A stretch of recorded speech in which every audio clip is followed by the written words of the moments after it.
안녕하세요. 아침의 광장 손지민입니다. 올해 입시에서 대구 경북권 18개 대학들이 다 채우지 못한 정원이 2,400여 명이라고 합니다. 추가 모집이 있긴 하지만 미달 학과는 더 늘어날 전망인데요. 학령 인구는 줄어드는 가운데 의대 정원은 늘지만 교대 정원은 줄이고 무전공 입학을 확대하는 등 대학들은 여러 변화들을 앞에 두고 있습니다. 대학가의 주요 이슈들을 오늘 MG 티키타카에서 짚어봅니다. 2월 23일 금요일입니다. 아침의 광장, 오늘도 시사비타민 알차게 챙겨드립니다. 먼저 이 시각 교통 상황과 날씨 알아보죠. 서유리 리포터. 네, 출근길 진눈깨비 내리는 곳 있는데요. 도로 미끄러울 수 있으니까 안전운전 하시기 바랍니다. 대학로 복현호 거리에서 경북대학교 서문3거리 방향은 신호 2번 받으셔야겠고요. 달구벌대로 내당역 내거리에서 두류 내거리 구간 양방향 정체되고 있습니다. 국채보상로는 서대구공단 내거리에서 서성 내거리까지 속도 살짝 떨어져서 지나고, 신천대로는 남대구 나들목에서 성서 나들목 구간 극심한 정체 이어집니다. 두산교 방향으로는 침산교부터 다시 막히면서 신천교까지 제속도 못 내고 있습니다. 오늘 대체로 흐리겠고 경북 북동산지와 경북 북부 동해안에는 1에서 5cm의 눈 또는 5mm 미만의 비가 내리겠습니다. 아침 기온은 대구 1도, 포항 3도로 출발했는데요. 낮 최고 기온은 대구 김천 7도, 안동 포항 6도 예상됩니다.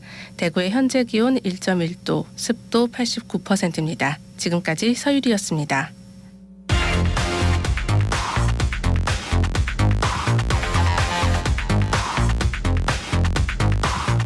빠르고 정확하게, 명쾌하고 날카롭게, 대구 경북의 오늘을 보는 KBS 대구 아침의 광장과 함께하고 계십니다. 대구 경북의 조간 브리핑으로 이어갑니다. 오늘 아침 뉴스 영남일보 민경석 기자 나오셨어요. 안녕하세요. 네, 안녕하십니까. 네, 첫 소식 전해주시죠. 네, 대구 경북 신공항 건설을 위한 특수목적법인 즉 SPC에 한국토지주택공사가 참여할지 그 가능성에 관심이 쏠리고 있습니다. 대구시와 LH 측이 오늘 서울에서 만나 단판을 짓기로 했기 때문인데요. LH의 사업 참여는 신공항 건설을 본궤도에 올릴 마지막 퍼즐로 꼽힙니다.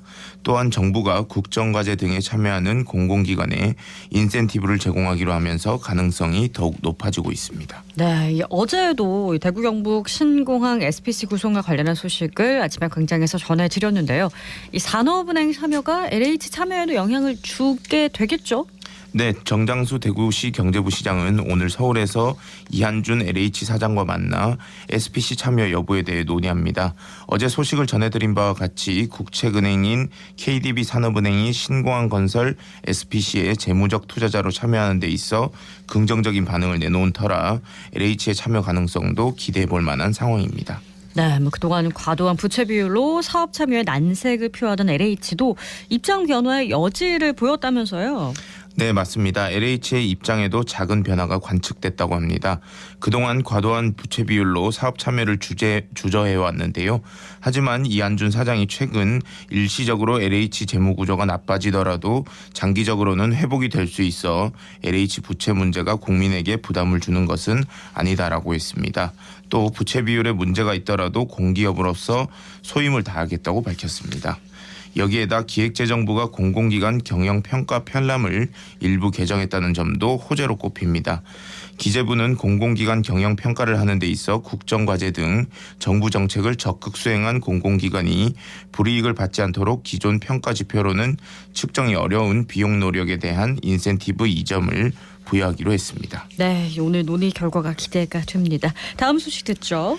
네, 지난해 대구도시철도에서 부정승차를 하다 적발된 사례가 2,000건에 달하는 것으로 나타났다는 소식입니다. 이에 따라 대구교통공사는 부정승차를 도시철도 이용 환경을 저해하는 질서교란 행위로 규정하고 강력하게 단속할 방침입니다. 네, 2,000건 숫자가 꽤 크잖아요. 부정승차 유형을 좀 살펴볼까요? 네, 대구교통공사에 따르면 지난해 도시철도 1, 2, 3호선에서 총 2,084건의 부정승차가 적발됐습니다. 하루 평균으로 계산하면 5.74건인데요. 적발되지 않은 사례까지 더하면 실제 부정승차는 이보다 5배 이상 더 많을 것으로 추정된다고 합니다. 유형별로는 교통카드 부정 사용이 991건으로 전체의 48%를 차지했습니다. 이 중 다자녀 가정에 모임 혜택을 주는 아이조아 카드 부정 사용이 71%에 달해 단속 및 개선이 요구됩니다. 이어 성인이 청소년 요금을 내거나 청소년이 어린이용 요금을 내는 할인권 부정 사용이 32%였고요. 우대권 부정 사용이 2%였습니다. 아예 표를 내지 않고 탑승한 무단 승차도 18%나 됐다고 합니다. 네, 좀 심각해 보이는데 교통공사의 대책은 뭔가요? 네, 교통공사는 상습 부정 승차를 막기 위해 이전 부정 승차권에 대해서도 교통카드 사용 이력과 CCTV 녹화 자료 등을 확인해 부정승차 횟수만큼의 부가 운임을 소급 징수하고 있습니다. 이와 함께 교통카드 상습 부정승차자는 해당 카드사의 사용 중지를 요청하는 등 강력 대응할 계획인데요. 또 동종기관과 공동 대응으로 적발 시 부가 운임을 기존 30배에서 50배로 상향하는 방안을 국회에 건의하기로 했습니다. 네, 뭐 강력한 단속, 또 높아진 벌금도 효과적이겠지만 양심과 성숙한 시민의식이 먼저가 아닐까 싶습니다. 다음 소식은요. 네, 지난주에 전해드린 소식인데요. 검찰이 국세청 소속 직원의 조사자료 유출 사건에 대한 수사에 나서자 대구지방국세청도 진상 파악에 나섰다고 합니다. 대구국세청에 따르면 관련 태스크포스를 구성하고 직원들이 업무를 수행하는 데 있어 어떤 부분에 잘못이 있었는지를 짚어보고 이를 자정의 기회로 삼을 방침인데요. 해당 의혹에 대해 검찰의 수사가 진행 중인 만큼 관련자들에 대한 징계 등의 여부는 수사 결과가 나오는 것을 보고 결정키로 했습니다. 다만 일각에서 제기된 국세청 소속 직원들의 추가 연루 의혹에 대해선 선을 그었습니다. 네, 오늘 아침 뉴스 여기까지 듣죠. 영남일보 민경석 기자였습니다. 고맙습니다. 네, 감사합니다.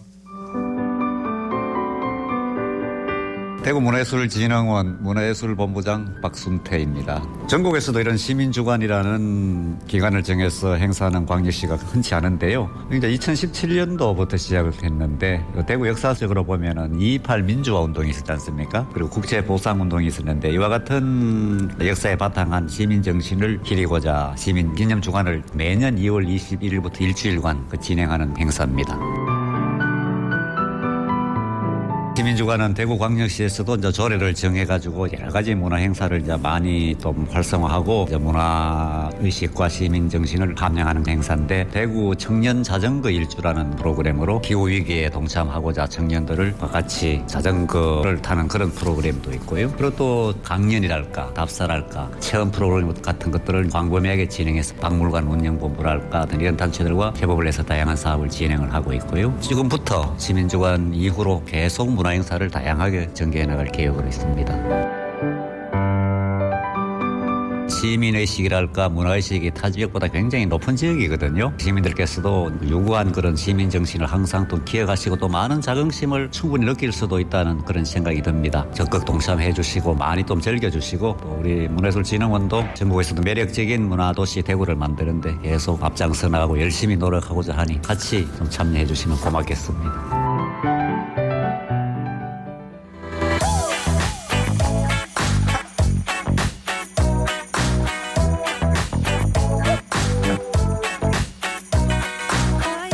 MZ세대들은 정치와 사회 이슈 또 삶의 문제를 어떻게 바라보고 풀어갈까요? 젊은 그들의 생각을 펼쳐보는 MZ 티키타카. 오늘은 의대 정원 확대, 무전공 확대, 교대 정원 감축까지 대학들 앞에 놓인 역대급 변화들을 어떻게 바라보고 있는지 이야기 나눠볼까 합니다. 경북대학교 김상천 학생 나와 계세요. 안녕하세요. 안녕하세요. 네, 그리고 김명록 노무사 나와 계십니다. 안녕하십니까? 네, 안녕하세요. 네, 일단 요즘 가장 핫한 이슈가 의대 정원 증원이 아닐까 생각이 드는데요. 아, 그리고 전공이 사직으로 뭐 정부와 의료계 좀 갈등의 사태 국면이라고 볼 수 있죠. 나오더라고요. 네, 두 분의 시각이 좀 궁금합니다. 제가 이거 좀 어려운 문제여서 네. 쉽게 말씀드릴 수 있는 문제는 아닌 것 같습니다만 네. 일단 절대적으로 의사수가 부족하다면서 OECD 평균 1000명당 의사수 이런 것들이 나오는데요. 네. 부족하긴 한 것 같습니다. 한의사를 제외하면 우리나라의 인구 1000명당 의사수는 그 OECD 평균보다 한참 못 미치는 네. 2명이거든요. 그래서 이 부분에서 절대적으로 좀 의사가 부족하긴 하다. 증원이 필요하다는 생각은 드는데요. 네. 저는 우리가 이 증원 이슈 때문에 보지 못하는 선행 조건이 있다. 중요한 핵심이 있다. 이렇게 생각을 하는데요. 바로 저는 수련의 전공의의 처우를 좀 개선해야 하는 문제, 그리고 그들이 병원에 남아야 하는 어떤 이런 조건이 마련되지 않은 상황들, 채용 예를 들면 전문의 채용이 지금 병원급에서 잘 되지 않고 있다고 하더라고요. 그러니까 애초에 안 뽑으니까 병원에 못 남는 문제들 이런 것들도 있고요. 또 의료 행위를 하면 할수록 적자를 보는 이 의료 수가 문제 이런 것들이 지금 원가 혹은 그 이하로 책정이 되고 있기 때문에 그런 문제가 정상화되지 않고서는 의사를 증원해도 결국에는 우리가 필수과에 가는 의사를 만드는 것이 아니라 양성하는 것이 아니라 피부과, 성형외과 이런 이미 네. 인기가 있는 과들에 갈 의사만 더 만들어내는 거 아닌가 이런 우려들이 조금 있는 것 같습니다. 아무리 좀 히포크라테스 선서를 하면서 막 공공성, 환자의 생명 이런 것들을 생각하더라도 어쨌든 자본주의 사회인 이상 그들이 제공하는 능력과 자원에 부합하는 보상을 지급해야 하지 않을까 싶습니다. 의료 공공성을 높이기 위한 시도들에 동의하지만 그 시도들이 좀 합당하게 이루어질 필요들이 있다. 근본적인 대책 없이 이루어지면 낮은 처우와 수가를 감당하고서라도 일할 의사를 드립다 찾는 그런 정책일 수 있다. 이렇게 생각을 사명감에만 합니다. 좀 기댈 수는 없다. 그죠. 어쨌든 네. 합당한 보상이 필요합니다. 그 앞전 말씀해주셨던 것처럼 이제 소아청소년과가 이제 그 비인기과에 보통 이제 지금 대표 계속, 주자죠. 대표로 나오는 네. 부분인데 이제 그런 비인기과의 의사 부족 문제나 아니면 지역별로 의사가 너무 부족하다라고 네. 하는 그런 격차 문제 등이 이제 계속 언급이 되면서 이제 그 해답으로 제시된 게 이제 의대 증원인데 그 의사 수가 몇백 명, 몇천 명 이게 실질적으로 증가한다고 해서 이 지금 방금 아까 얘기해 주셨던 그런 문제들을 직접적으로 해결할 수 있는지 그 방법이 될 수 있을지는 이제 조금 의문인데요. 맞습니다. 그 최근에도 그 이제 근로기준법의 보건업의 경우에는 이제 주 52시간의 제한을 받지 않다 보니까 그 의사라고 딱 하면 고소득 전문직이다라는 그런 인식도 있지만 그만큼 일을 많이 하죠. 또. 전공의는 거의 이제 장시간 근로, 뭐 그러니까요. 당직, 수련, 또 인턴 기간은 거의 제대로 된 처우도 받지 못하고 잠도 이제 못 일을 잔다고 하더라고요. 네, 하고 있어서 그러한 개인에게 있어서 희생이나 사명감이라고 하는 단어랑 뗄 수 없는 직업인데 그러면 봉사가 아닌 이상 일정한 당연한 이익도 나와야 되고 소득도 보장되어야 되는데 그 아까 그 의사 수만 늘린다고 해서 이러한 문제를 해결할 수 있을까 그게 제 의문인 거죠. 네, 성결 과제가 분명히 있습니다. 아마 많은 국민 여러분들께서도 공감을 하고 계실 거예요. 근데 지금 일단 의료계와 정부가 지금 대치하고 있는 상황이니까 네. 갈등 상황이 발생을 하면 조율 과정이 굉장히 중요하잖아요. 그렇죠. 지금 대한의사협회에서도 제시하고 있는 대안들이 뭐 과별 수가 조정하자 그리고 의료 사고 시에 소송 체계를 변경하자 이러한 대안들도 계속 나오고 있는데 제가 느꼈을 때는 적극적으로 뭐 정부와 그 의사계가 협의하고 있다는 느낌은 들지 않아서 지금 근데 전공의들이 거의 뭐 70% 이상 일괄 사직서 제출했다. 그리고 이제 그것을 뭐 수리하지 않고 뭐 출국을 금지시키고 이러한 부분들도 계속 이제 대치만 되고 있는 느낌인데 의사들의 그런 집단 행동이 그 근로자로서의 자신의 근로 조건을 개선하고 향상하기 위해서 어쩌 보장된 그런 헌법상의 기본권의 행사로 이해할 수 있을 텐데 네. 국민들의 생명과도 이제 관련되어 있는 좀 민감한 부분이니까 이제 그런 좀 강한 제재보다는 대화로 좀 조율해야 되는 가장 필요한 시점이라는 생각이 듭니다. 네, 제 생각으로는 정부가 좀 이렇게 강대강 대치보다는 네. 그 의료진들의 처우를 개선하면서도 환자의 생명을 지킬 수 있도록 하는 방향으로 고민을 해주셨으면 좋겠다는 생각을 합니다. 또 저는 대학생이니까요. 네. 이 의과 대학의 어떤 교육의 질 측면에서도 이 문제를 보면 네. 아쉬운 부분들이 있습니다. 제가 뭐 의대생은 아닙니다만 대학생으로서 말씀을 드리자면 주변에 전공의 협회의 성명을 봐도 그렇고 의과대학 친구들한테 물어봐도 지금 의대의 실습 교육 여건이 좋은 편이 아니에요. 지금도. 근데 지금 당장 5년 내 2,000명을 갑자기 확 늘려버리면 이 사람들 또 어디서 어떻게 실습시키고 훈련시킬 것인지 이 문제가 지금 좀 빠져있는 상황이고 그래서 공공의대를 설립한다. 의학전문대학원을 뭐 부활시키겠다 이런 얘기들이 나오는데 의대라고 하는 것 그리고 병원이라고 하는 것이 하루아침에 뚝딱 만들어지는 게 아니잖아요. 네. 5년 동안 2,000명이라는 숫자도 각 의과대학에서 몇 명씩 더 증원해줄까를 물어봤을 때 나온 숫자의 절반 딱 잘라서 그냥 만들어진 숫자니까 의과대학 학생들 입장에서는 지금도 열악한 환경에서 실습받고 있는데 더 나빠지라고 우리의 교육권 교육의 권리는 어디로 간 거지? 이런 얘기들이 나올 수 있을 것 같아요. 실제 이미 사례가 있잖아요. 서남대학교 의과대학이 폐과가 됐었는데 이때도 교육 실습 문제들이 제기가 됐었습니다. 정부와 의사단체의 갈등 조정과 함께 현실적인 운영 대책이 당장 나올 수 있는지 얘기도 좀 나왔으면 좋겠습니다. 그렇습니다.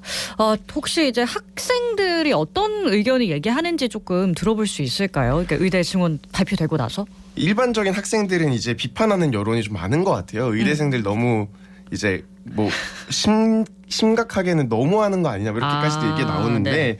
또 한편으로는 반수해야겠다. 나 의대 가야겠다. 이런 여론도 많아요. 그러니까 완전 이중화되어 있는 거죠. 네. 근데 또 이런 진지한 얘기들도 나옵니다. 의대 왜 가려고 할까? 전문직 열풍, 고소득 열풍 이런 것들과 무관하지 않습니다. 지금 뭐 AI 자동화 이런 얘기들이 나오고 미국에서 AI 기술자들을 대량 해고하고 이런 상황이 벌어지면서 네네. 안정된 기반을 의사 역시 확보하려는. 안정적이지가 네, 않다. 맞죠. 그렇죠. 근데 직장인이 다시 이제 대입을 준비한다는 게 이게 네. 말처럼 쉬운 일도 아니고, 어렵죠. 예, 아무리 그 실제 입시 전문가들도 이제 원래 최상위권의 성적이 아니면은 1년 만에 의대 갈 수 있는 성적을 내기는 좀 어렵다라고 분석을 하고 있는데요. 네. 근데 이제 증원의 규모가 2,000명이다라고 이제 하다 보니 희망이 더 커지는 것 같습니다. 그렇죠. 이게 개인의 선택이긴 하지만 사회적으로도 손실이 아닐까, 네, 그런 생각이 좀 듭니다. 그렇습니다. 네. 근데 지금 의대는 증원을 하는데 교대는 정원을 줄인단 말이에요. 사실 교대가 선례라고 볼 수가 있겠죠. 그 어. 교대 옛날에 한 10년 전에는 10년 전까지만 해도 교사가 네네. 부족하다 해서 정원을 네. 늘려왔어요. 맞아요. 지금 의대 상황과 똑같이. 근데 지금 어떻죠? 학령 인구 감소된다 해서 교사를 줄이기 시작하잖아요. 근데 이게 그대로 학령 인구가 곧 노령 인구로 가고 이렇게 올라가면은 똑같은 상황이 벌어질 네. 수가 있어요. 실제로 2014년 70만 명이던 학령 인구가 40만 명까지 40년에는 떨어진다고 네. 하는데 더 떨어질 수도 있고요. 교대 정원은 2012년에 3,800명에서 계속 줄어들다가 지금 유지되고 있는데 네. 이제 더 줄여야 된다는 얘기가 나온단 말이죠. 불필요한 경쟁이나 사회적인 자원 낭비 이런 것들을 막기 위해서는 뭐 그때그때 반응하면서 막 늘렸다 줄였다 하는 게 네, 아니라 네. 장기적인 추이를 보면서 과학적으로 정원을 좀 조절할 필요가 있지 않을까. 의대가 좀 그런 모습들을 보여줬으면 좋겠다 이렇게 생각합니다. 네, 저도 이제 1, 1학번인데 제 학창 시절에 공부 잘하는 친구들의 목표가 거의 교대나 사대였는데요. 이제 최근 몇 년간 이제 그런 친구들이 이제 임용 TO가 너무 줄었다. 합격 이후에도 이제 발령을 너무 기다려야 된다라는 얘기를 들을 때마다 네. 얼마나 저출산 문제가 심각한가 체감을 했었었는데, 근데 학령 인구가 줄고 TO가 감소되면서 교대 정원이 줄어드는 부분은 어쩔 수 없는 방향이지 않을까 좀 생각이 들었는데, 그 대신에 교사의 행정 업무 부담이나 학생 지도를 좀 감안해서 네. 교사 한 명당 학생 수를 줄이는 방안도 나오고 있더라고요. 네. 그러니까 이러한 그 정원 조정도 필요하겠지만 전체적인 교육 과정이나 그런 질을 전반적인 높이는. 고민도 방향성을 필요할 것 좀 같습니다. 그쪽으로 갖고 가야 될 것 같아요. 그리고 요즘 또 화제가 되는 게 무전공 학생이거든요. 요 방향에 대해서는 어떻게 보세요? 그렇죠. 이제 무슨 대학 무슨 과 네. 이렇게 이제 내렸던 그 부분이 1952년이었는데 아, 그래요? 그러면 72년 만에 이 부분이 폐지되는 거거든요. 근데 그 제가 경영학과를 이제 입학을 했었을 네. 때도 그 익숙한 전공이다 보니까 회계사를 막 준비하다가 이제 포기를 하고 진로를 막 고민하다가 철학과 수업도 듣고 심리학과 뭐 그 교육학과 법학과 여러 다양하게 전공을 이렇게 들으셨군요. 들으면서 노무사의 진로를 정할 수 있었는데요. 그러니까 제 대학 생활을 이렇게 떠올려 보면은 전공에 국한되지 않고 여러 학과의 전공을 접해봤던 게 긍정적인 면이 있는 것 같아요. 지금도 뭐 그런 것들은 복수전공 제도나 이런 것들을 통해서 열려 있긴 네네. 한데요. 이 명분은 좋습니다. 학생의 선택권을 강화하는 것이니까요. 근데 문제는 이제 기초학문이 붕괴될 우려가 있다. 이 부분이 좀 큰 문제인 것 같아요. 지금도 사실은 자율전공부나 이런 것들이 있는데 네네. 저희 학교에도 있습니다. 문제는 자율전공부로 들어온 학생들이 대부분 경영학부, 인기학부로. 경제통상학부, 예, 그렇죠. 네. 아니면 전자공학부 이런 데로 들어가기 때문에 나머지 철학과라던가 사학과라든가 이런 뭐 인기는 없지만 꼭 필요한 이런 학과들이 붕괴할 우려가 있다는 지점에서 이 부분을 좀 감안하면서 정책을 펼쳐 나가야 되지 않을까 이런 생각도 좀 듭니다. 그렇습니다. 기초학문 붕괴로 이어질 거란 우려 아마 많은 분들이 지금 현재도 하고 계실 것 같습니다. 이 쏠림을 막아야 하는 거 이게 정말 네, 맞습니다. 모든 분야에 적용이 되는 것 같아요. 의대도 전공도 지금 전공인데 또 네. 수도권으로 몰리는 문제 이런 것도 그렇죠. 이제 양극화 현상이 계속 심화되고 있는데 현실적으로 보면은 취업에 유리한 쪽으로 선택할 수 있는 기회를 열어주는 게 학생들이 원하는 거고 그래야 지금 막 미달이 많은 이 네, 시청에서 맞아요. 지역 대학들이 좀 좋은 학생을 뽑을 수 있지 않을까라는 생각할 수밖에 없잖아요. 그렇죠. 제가 네. 이제 그 대학에 입학하던 때에도 글로벌 인재학부라고 해서 인문계열, 자연계열 이렇게 계열에 구분 없이 수업과 교양을 이제 마음껏 들으면서 지식을 폭넓게 쌓자 이런 과가 있었는데요. 네. 그게 4년 만에 폐지가 되었는데 그때는 그 과만으로 그 서울에 가야 되는 학생들도 이제 유입하자라고 하는 그런 취지로 만들어진 걸로 알고 있는데 네. 이제 제가 그 학부를 다닐 때여도 그 자율전공 학부에 대한 인식이 입학할 때는 성적이 조금 부족했지만 1학년 때 열심히 해서 그 원하는 과에 갈 수 있게 기회를 만들자라는 인식이 좀 강했어서 네. 이 무전공 확대가 이러한 맥락이 되면 안 된다는 좀 생각이 들었습니다. 여러모로 그런 것들 좋긴 좋거든요. 네. 사실 있는 한도 내에서 학사 구조를 개편해서 좋은 시너지를 만들어보자도 좋지만 저는 재정 규모, 투입되는 재정 규모 자체도 또 늘어야 된다는 생각이 드는데요. 네. 우리나라가 OECD 평균에 비해서 고등교육에 투자하는 비율이 좀 낮습니다. 그래서 이걸 우리나라에서 남는 건 교육밖에 없고 사람밖에 없거든요. 교육에 투자되는 정부 재정을 좀 늘릴 필요가 있다. 그래서 또 조금 더 폭넓게 이렇게 교육에서의 시너지 효과가 발휘될 수 있게 하는 것들이 좀 필요하지 않을까 이런 생각이 들었습니다. 네, 지금 대학 앞에 놓인 문제들이 많은데 일단 무엇보다 학생이 좀 우선이었으면 예, 좋겠다라는 맞습니다. 생각을 하게 됩니다. 오늘 MJ 티키타카 김영롱 노무사 그리고 김상천 학생 두 분과 함께했습니다. 고맙습니다. 감사합니다.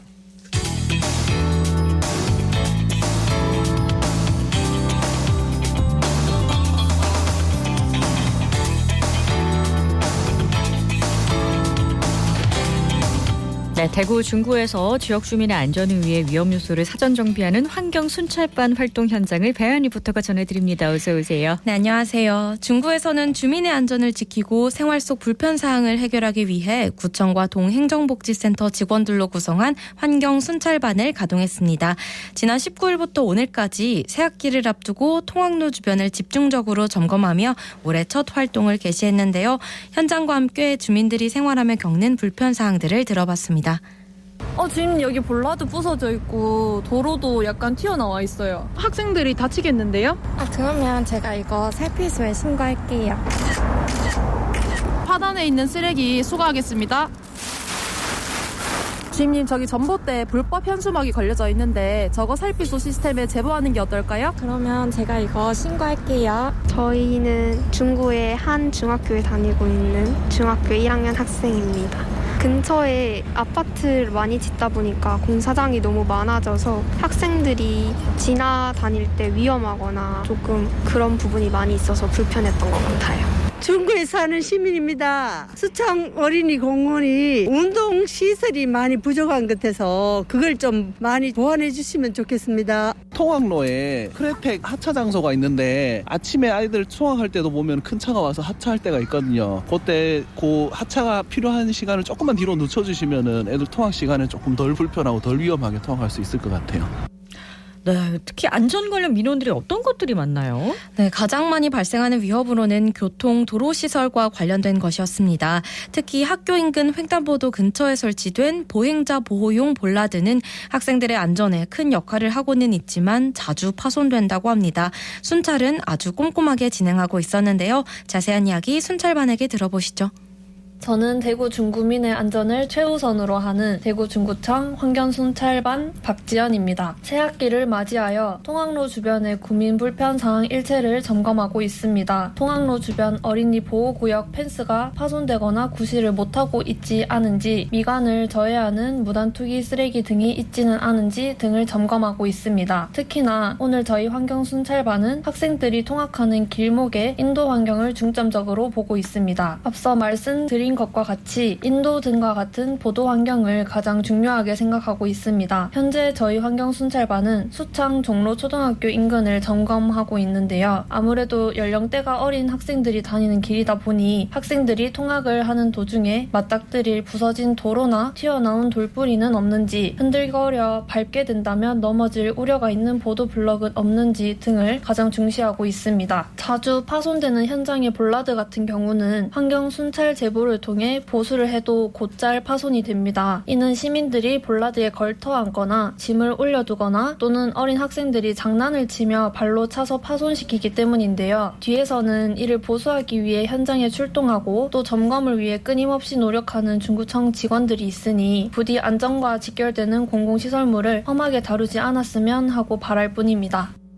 네, 앞으로 이 점검 활동이 어떻게 이어지게 되나요? 네, 건축, 건설과 관련된 시민의 안전을 위협한 요인들을 포함해서 자주 파손되는 시설물들이 주 점검 요인인데요. 환경순찰반을 운영하는 중구청 조보경 담당자의 얘기 들어보시죠.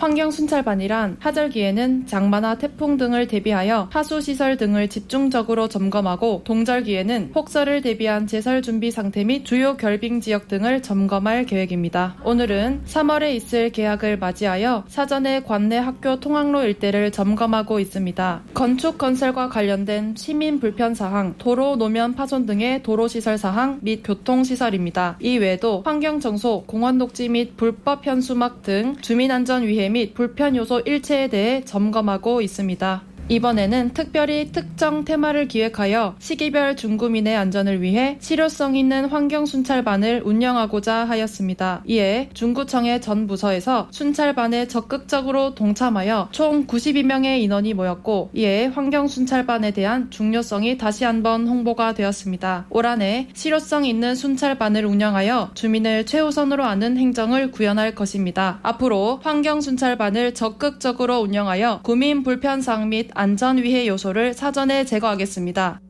환경순찰반 활동에 대해 주민들도 좋은 평가를 해주셨는데요. 안전한 환경을 만드는 적극적인 현장 행정이 더 확대되길 기대합니다. 네, 특히나 우리 학생들 안전하게 다닐 수 있도록 많은 분들이 애써주시고 계시네요. 감사하다는 말씀 드립니다. 배현 리포터 오늘 소식 잘 들었습니다. 고맙습니다. 네, 고맙습니다. 네, 오늘도 대구와 경북 지역 대체로 흐리겠습니다. 어제 경북 북동산지에 30cm가 넘는 눈이 내렸는데요. 경북 북동산지와 울진, 경주에 내려진 대설주의보는 해제가 됐지만 눈이 내려서 쌓인 지역은 도로가 얼어서 미끄러운 곳이 많기 때문에 특별히 보행자도 자동차도 안전사고 나지 않도록 주의하셔야겠습니다. 자, 오늘 대구의 낮 기온은 7도 정도로 예상이 되네요. 2월 23일 아침의 광장 오늘 준비한 소식은 여기까지입니다. 오늘도 함께해 주셔서 고맙습니다.